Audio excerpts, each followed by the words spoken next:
जादुई समोसे वाला।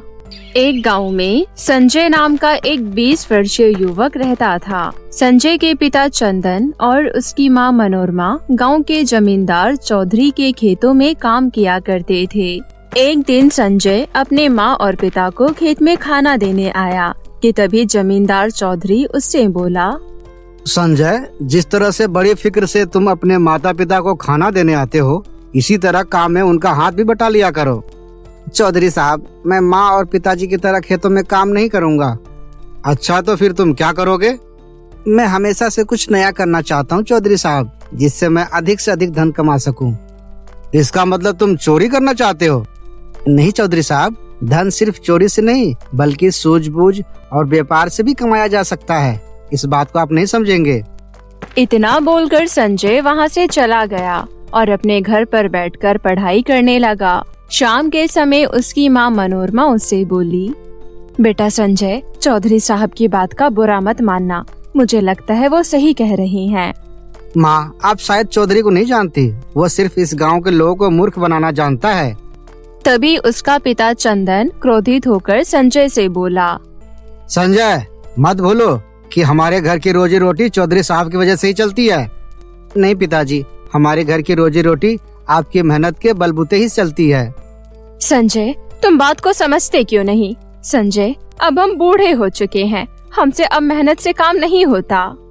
ऐसा नहीं है माँ कि मैं आपका सहारा नहीं बनना चाहता, लेकिन मैं चौधरी की गुलामी किसी भी कीमत पे नहीं करूँगा। मैं अपना खुद का कोई व्यवसाय करूँगा।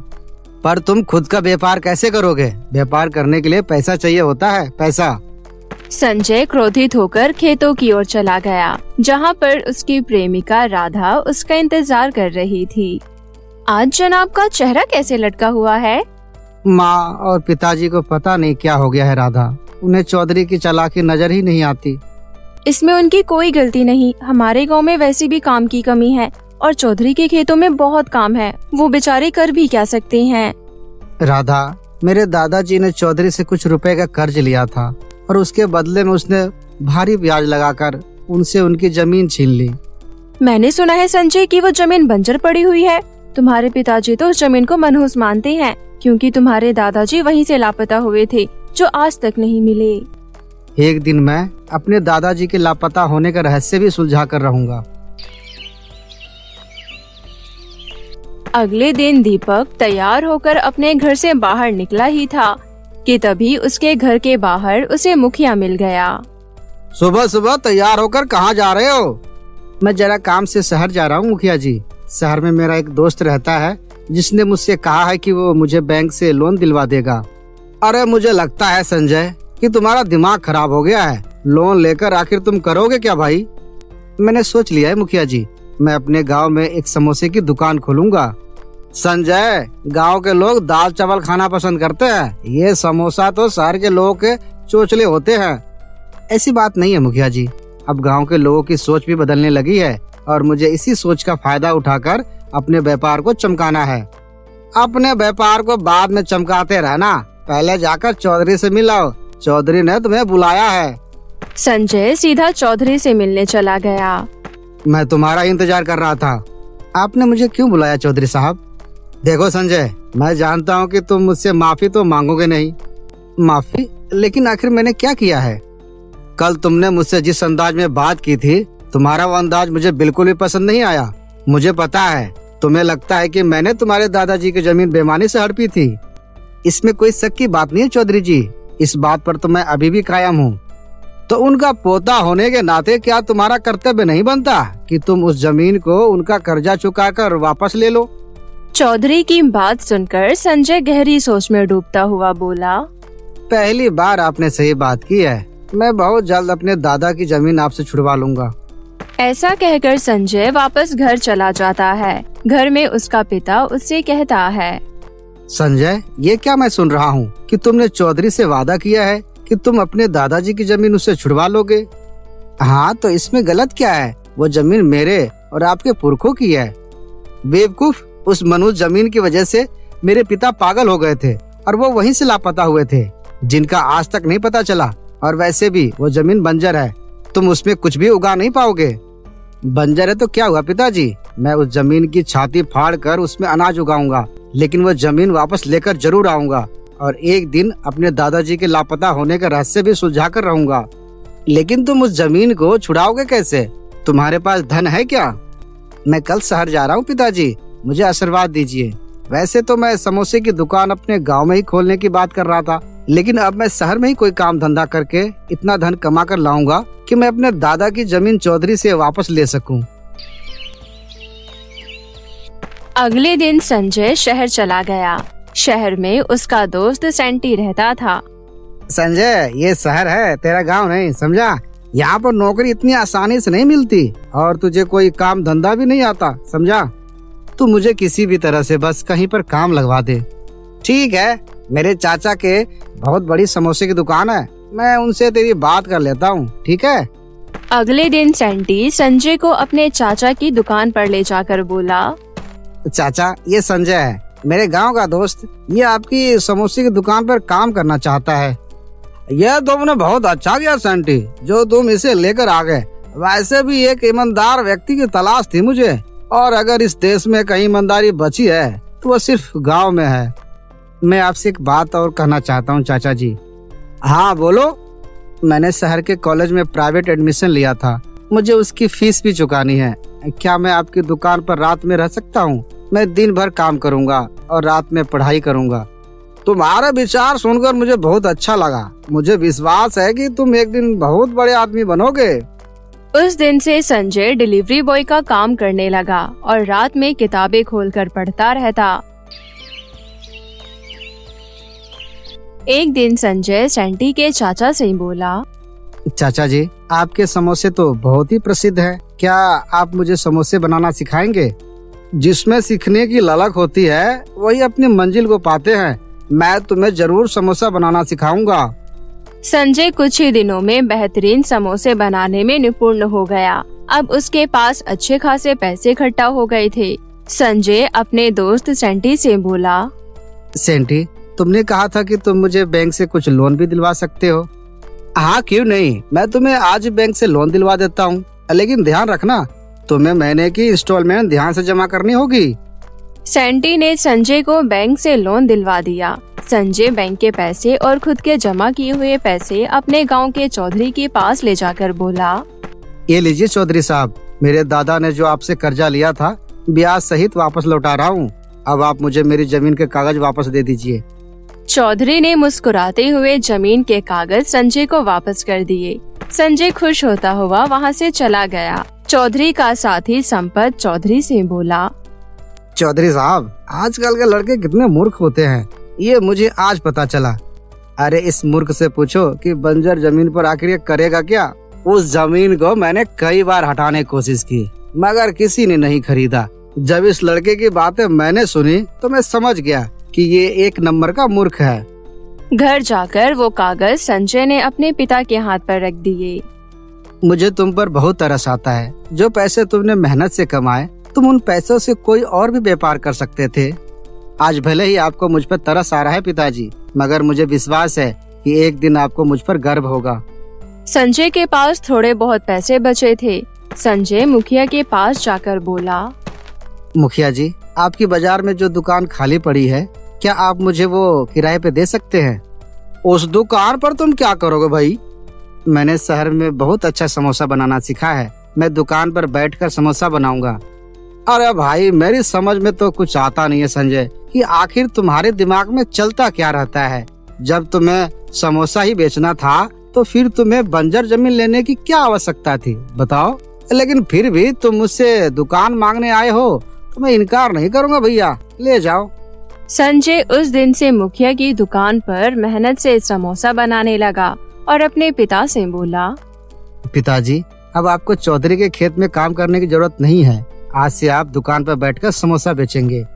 चंदन ने संजय की बात का कोई जवाब नहीं दिया। अगले दिन से चंदन समोसे की दुकान पर बैठने लगा और संजय बंजर खेत में जाकर जी तोड़ मेहनत करने लगा। उसमें हल चलाने लगा, मगर संजय के लाख कोशिश के बाद भी उस जमीन पर अनाज का एक दाना नहीं उगा।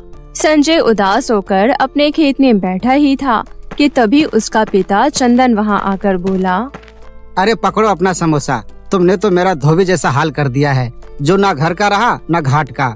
गांव में तुम्हारा बनाया हुआ समोसा कोई सूंघता तक नहीं, और ऊपर से बंजर जमीन पर हल चलाते चलाते तुम हाल से बेहाल हो गए हो। लगता है हमारी किस्मत में भूखा मरना ही लिखा है। इतना बोलकर चंदन वहाँ से चला गया। समझ में नहीं आता कि इस जमीन पर फसल क्यों नहीं उग रही। मैंने नए जमाने की सारी तकनीक इस्तेमाल कर ली, इस जमीन में कुछ तो गड़बड़ है। तभी संजय की नजर खड़े हुए एक गंदे और मैले बूढ़े व्यक्ति पर पड़ी। संजय उस व्यक्ति के पास पहुंचकर बोला, कौन हो तुम? तुम्हें इस गांव में पहले तो कभी नहीं देखा। वो व्यक्ति संजय को गौर से देखता हुआ बोला, तुम हीरा लाल के पोते मालूम होते हो। हाँ हाँ, लेकिन आपको मेरे दादाजी का नाम कैसे पता, और आप मुझे कैसे जानते हो? तुम्हारी शक्ल तुम्हारे दादा से जरूर मिलती है। मैं काफी दिनों से देख रहा हूँ कि तुम इस जमीन पर हल चला रहे हो, मगर तुम चाहे जितनी भी कोशिश कर लो, ये जमीन फसल का एक दाना नहीं उगाएगी। आप कहना क्या चाहते हैं? तुम्हारे दादाजी एक पढ़े लिखे व्यक्ति थे और विज्ञान से बहुत ही ज्यादा प्रभावित थे। उन्होंने इस जमीन पर एक ऐसा प्रयोग किया था जिसका राज सिर्फ मैं ही जानता हूँ। मतलब ये जमीन बीजों को स्वीकार नहीं करेगी, बल्कि फसल को ही स्वीकार करेगी। मैं आपकी बात का मतलब बिल्कुल नहीं समझ पा रहा हूँ। तुम्हारे हाथ में ये समोसा है, तुम इस समोसे के टुकड़े करके इस जमीन पर बो दो और अगले दिन कमाल देखना। इतना कहकर वो व्यक्ति वहाँ से चला गया। संजय अपने घर पर जाकर पूरी रात उस व्यक्ति के बारे में सोचता रहा। वो व्यक्ति शक्ल से पागल तो नहीं लग रहा था, लेकिन जिस कॉन्फिडेंस से वो बात कर रहा था, मुझे पता नहीं क्यों ऐसा लगता है कि जैसे वो सच बोल रहा है। क्यों ना एक बार प्रयोग करके देखा जाए।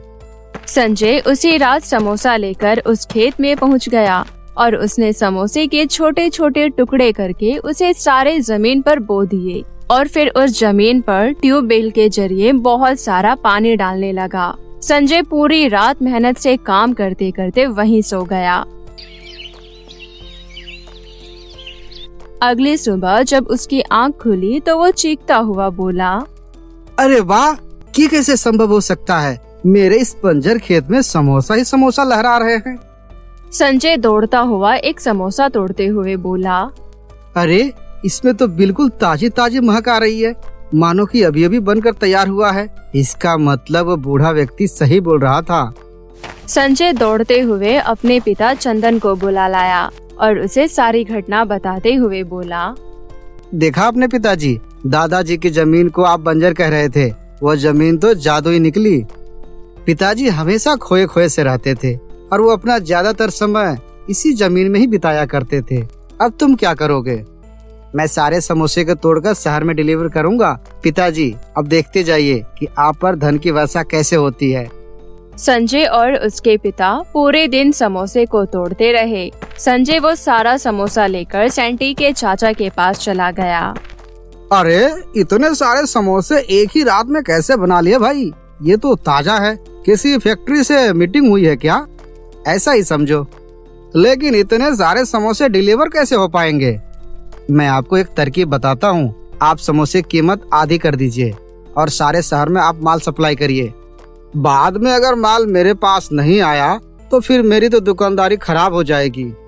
चिंता मत कीजिए चाचा, अब से ये माल रोज आपके पास आता रहेगा। कुछ ही दिनों में संजय के ऊपर धन की वर्षा होने लगी। अब उसका मकान गांव में सबसे अच्छा बन गया था। संजय ने एक कार भी खरीद ली थी और यही बात चौधरी को बर्दाश्त नहीं हुई। वो संपत से बोला, बरसों पहले मैंने संजय के दादा की जमीन धोखे से इसलिए हड़पी थी क्योंकि मुझे भी शक था कि वो जमीन पर कुछ न कुछ प्रयोग करता रहता है। लेकिन अब अफसोस करने से क्या फायदा चौधरी साहब? उस जमीन के कागज आपने अपनी मर्जी से संजय को वापस कर दिए। ये कल का लौंडा अगर ऐसे ही तरक्की करता रहा तो वो दिन दूर नहीं जब गांव में चौधरी उसे कहा जाएगा।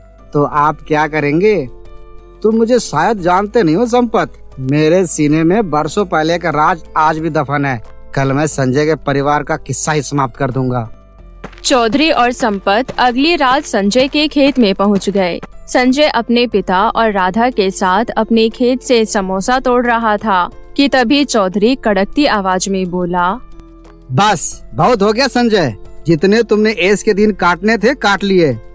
इतना बोलकर चौधरी ने पिस्तौल निकाल ली और संजय से बोला, बरसों तुम्हारे पिताजी दादाजी यहीं से गायब हो गए थे।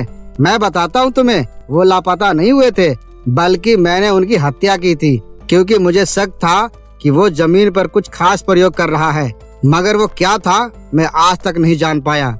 इस राज को सिर्फ उसका दोस्त ही जानता था, जिसे मैंने बहुत ढूंढा लेकिन वो मुझे नहीं मिला।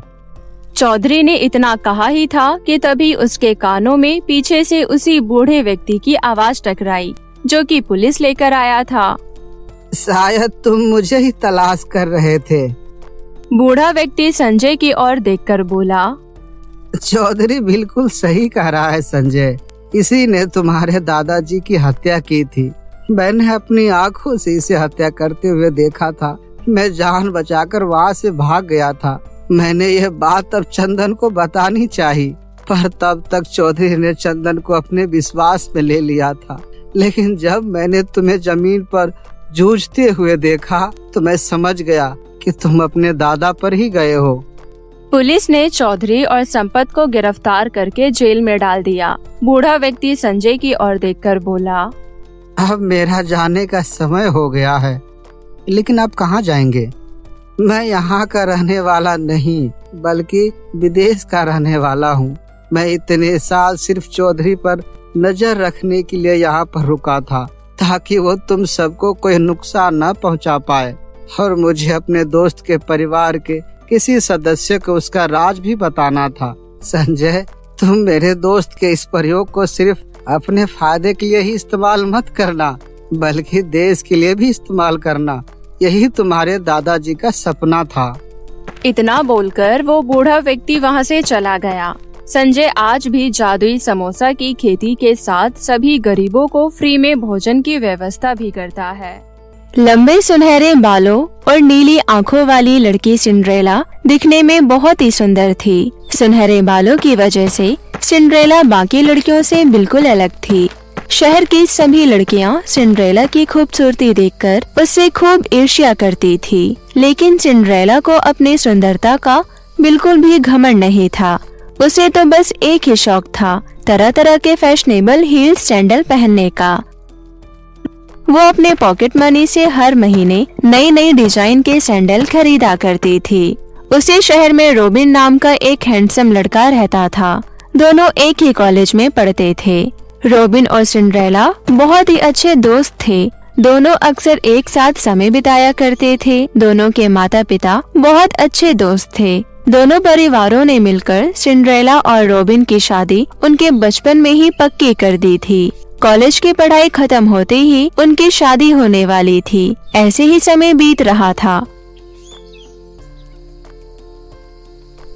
एक दिन की बात है, दोनों ने शहर से दूर एक सुंदर सी घाटी में घूमने का प्रोग्राम बनाया। रॉबिन, मैंने सुना है वो घाटी बहुत ही सुंदर है, बड़ा मजा आएगा। कल टाइम पर रेडी हो जाना, सुबह सुबह ही ओला बुक करके निकल पड़ेंगे, देर तक सोते मत रह जाना। अच्छा ठीक है, मैं समय पर उठ जाऊंगा। तुम अपना जरूरी सामान बैग में रख लेना। अच्छा ठीक है, अब मैं चलती हूँ, मुझे कल की तैयारियाँ भी तो करनी है। Okay bye. बाय। फिर अगली सुबह होते ही सिंड्रेला और रॉबिन तैयार होकर घूमने के लिए निकल पड़े। दोनों रास्ते में खूब एंजॉय करते हुए जा रहे थे। कुछ घंटों बाद वो सुंदर घाटी में पहुंच गए। वहाँ का नजारा देखकर सिंड्रेला खुश होते हुए बोली, वाओ रॉबिन, कितना सुंदर जगह है। ये कहते हुए सिंड्रेला के कदम लड़खड़ा गए। तभी रॉबिन सिंड्रेला को थामते हुए बोला, सिंड्रेला जरा ध्यान से, तुम्हें ऐसी जगह हाई हिल्स पहनकर नहीं आना चाहिए था। ओह, तुम्हें तो पता है रॉबिन, मुझे हाई हिल सैंडल पहनना कितना अच्छा लगता है। अच्छा ये सब छोड़ो, देखो सामने कितना सुंदर झरना बह रहा है। मुझे वहाँ खड़े होकर सेल्फी खींचनी है।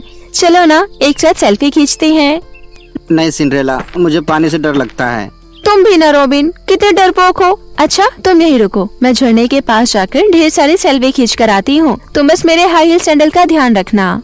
इतना कहकर सिंड्रेला ने हाई हील सैंडल उतारा और नंगे पैर ही झरने की ओर चली गई। झरने के पास पहुंचते ही ढेर सारी सेल्फी खींचने लगी कि तभी अचानक सिंड्रेला का पांव फिसल गया और वो पानी के बहाव में बहती ही चली गई। अपनी प्यारी दोस्त को मुसीबत में देख रॉबिन कुछ न कर सका क्योंकि उसे तैरना आता नहीं था और देखते ही देखते सिंड्रेला उसकी आंखों से ओझल हो गई। रॉबिन रोते हुए सिंड्रेला की हाई हील सैंडल लेकर घर वापस आया और सिंड्रेला के माता पिता को इस घटना के बारे में सारी बात बताई।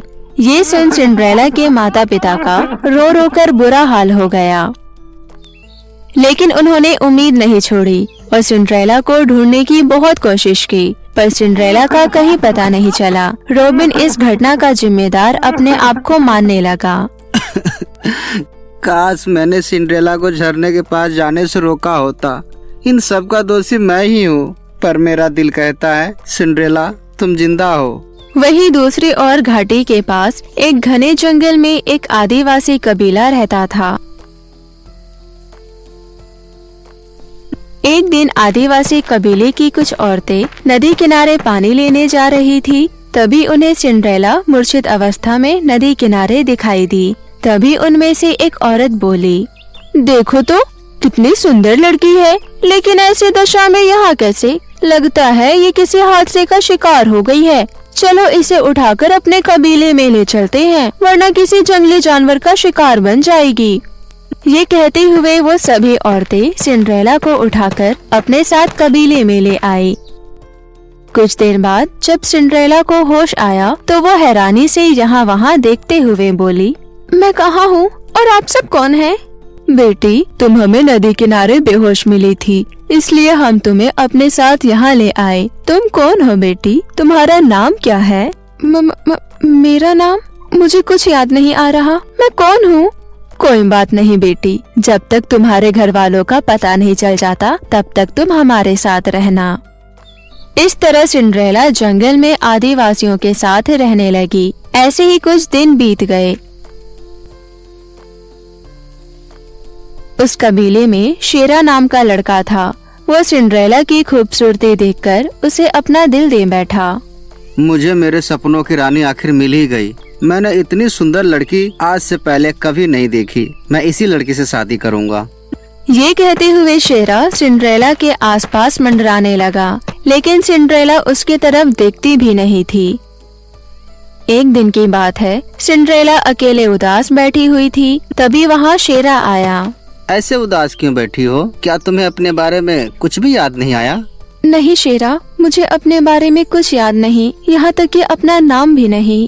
अच्छा, ये सब छोड़ो, चलो मेरे साथ। मैं तुम्हें पास वाले घाटे में घुमा कर लाता हूँ। वो घाटी बहुत ही सुंदर है, वहाँ जाकर तुम्हें बहुत अच्छा लगेगा। सिंड्रेला शेरा के साथ चलने के लिए तैयार हो गई। ये वही घाटी थी जहाँ सिंड्रेला कुछ दिन पहले रॉबिन के साथ घूमने आई थी। घाटी पर पहुँचते ही सिंड्रेला बोली, मुझे ऐसा लग रहा है मैं पहले यहाँ आ चुकी हूँ, पर मुझे कुछ याद क्यों नहीं आ रहा। हो सकता है तुम पहले कभी यहाँ आई हो, पर मैं तुमसे कुछ कहना चाहता हूँ। मैं तुम्हें बहुत पसंद करता हूँ और तुमसे शादी करना चाहता हूँ। देखो शेरा, मुझे अपने बारे में अभी कुछ नहीं पता कि मैं कौन हूँ, मेरा परिवार कहाँ है, और ना ही मैं तुम्हें अच्छे से जानती हूँ। मुझे जब तक अपने बारे में कुछ याद नहीं आ जाता तब तक मैं तुमसे तो क्या किसी से भी शादी नहीं कर सकती। अच्छा ठीक है, चलो वापस चलते हैं। कबीले में सब लोग हमारा इंतजार कर रहे होंगे। वहीं दूसरी ओर रॉबिन सिंड्रेला के इस तरह अचानक दूर चले जाने से बिल्कुल टूट गया। उसे जब भी सिंड्रेला की याद आती तो वो घाटी इसी उम्मीद से जाया करता, शायद उसे उसके सिंड्रेला वहाँ मिल जाए। ऐसे 1 महीना बीत गया। एक दिन सिंड्रेला घाटी में घूम रही थी। ना जाने क्यों ये घाटी मुझे कुछ जानी पहचानी लगती है। मुझे कुछ याद क्यों नहीं आ रहा। मैं कितनी कोशिश करती हूँ याद करने की, पर मुझे कुछ याद नहीं आता। ये कहते हुए सिंड्रेला एक पेड़ के नीचे बैठ गई। तब इत्तेफाक से रॉबिन भी घाटी में उदास घूम रहा था। तभी उसकी नजर सिंड्रेला पर पड़ी। सिंड्रेला को देखकर रॉबिन खुशी से झूम उठा। मुझे पता था सिंड्रेला मुझे छोड़कर नहीं जा सकती। ये कहते हुए रॉबिन सिंड्रेला के पास गया और बोला, सिंड्रेला तुम जिंदा हो? मुझे विश्वास था, मेरा दिल कहता था तुम मुझे एक न एक दिन जरूर मिलोगी। मैंने तुम्हें ढूंढने की कितनी कोशिश की, आखिरकार तुम मुझे मिल ही गई। और आज मैं तुम्हें अपने दिल की बात बताना चाहता हूँ कि मैं तुमसे बहुत प्यार करता हूँ। अब मैं तुम्हें अपने से कभी दूर नहीं जाने दूंगा। घर चलो सिंड्रेला, तुम्हें सही सलामत देखकर तुम्हारे माता पिता भी बहुत खुश होंगे। ये कहते हुए रॉबिन ने सिंड्रेला का हाथ पकड़ लिया। आप कौन हैं? मैं आपको नहीं जानती, छोड़ो मेरा हाथ। तभी वहाँ सिंड्रेला का पीछा करते हुए शेरा आ पहुँचा और रॉबिन को धक्का देते हुए बोला, तुम्हारी हिम्मत कैसे हुई मेरी होने वाली पत्नी का हाथ पकड़ने की? यहाँ से चले जाओ वरना तुम जिंदा नहीं बचोगे। नहीं, मैं सिंड्रेला को लिए बिना नहीं जाऊंगा। सिंड्रेला, तुम्हें कुछ याद क्यों नहीं है? मैं रॉबिन हूँ, तुम्हारा बचपन का दोस्त। और तुम्हें पता है हमारी शादी हमारे माता पिता ने बचपन में तय कर दी थी। कुछ याद आया?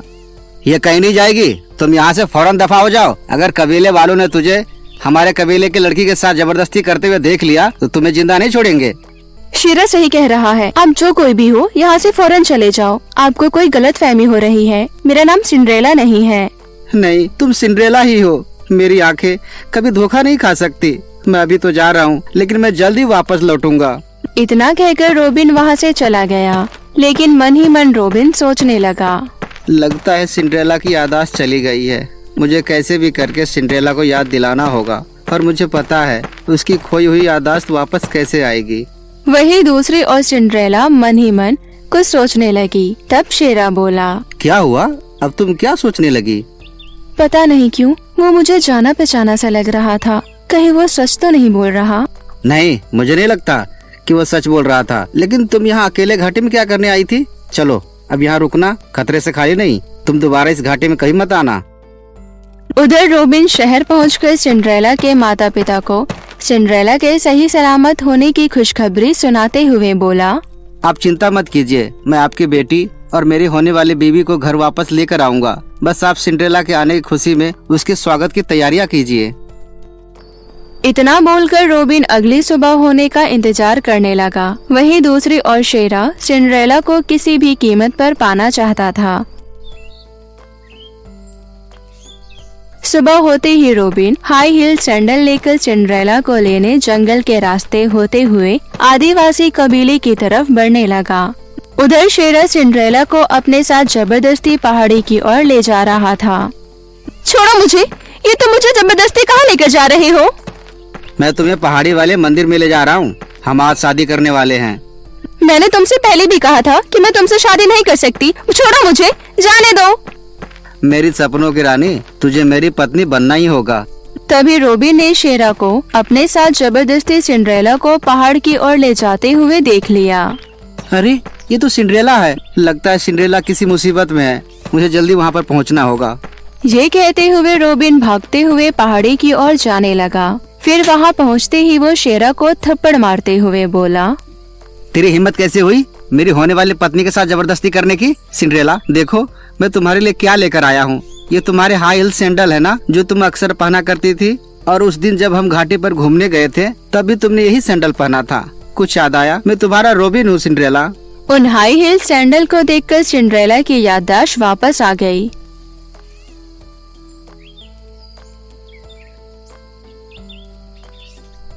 रॉबिन, मुझे सब कुछ याद आ गया। चलो घर वापस चलते हैं। नहीं, तुम कहीं नहीं जा सकती। मैं तुम्हें किसी और की नहीं होने दूंगा। इतना कहकर शेरा रॉबिन से हाथापाई करने लगा। ये देख सिंड्रेला भागते हुए मदद के लिए कबीले वालों के पास गई और उन्हें सारी बात बताई। कुछ ही देर में सभी कबीले वाले सिंड्रेला के साथ वहाँ पहुँचे और शेरा को पकड़ते हुए बोले, तुम सिंड्रेला के साथ जबरदस्ती शादी करना चाहते थे। सारी सच्चाई जानते हुए भी तुम्हें इसकी सजा जरूर मिलेगी। आज से तुम्हें हमारे कबीले से निष्कासित किया जाता है। अब से तुम हमारे कबीले का हिस्सा नहीं हो। चले जाओ यहाँ से, वरना हम इससे भी ज्यादा कठोर दंड तुम्हें देंगे। इस तरह कबीले वालों ने शेरा को वहाँ से भगा दिया। सिंड्रेला और रॉबिन ने सभी कबीले वालों का धन्यवाद किया और वापस शहर लौट आए। फिर कुछ दिन बाद सिंड्रेला और रॉबिन की बड़ी ही धूमधाम से शादी हो गई और वो खुशी खुशी अपना वैवाहिक जीवन बिताने लगे।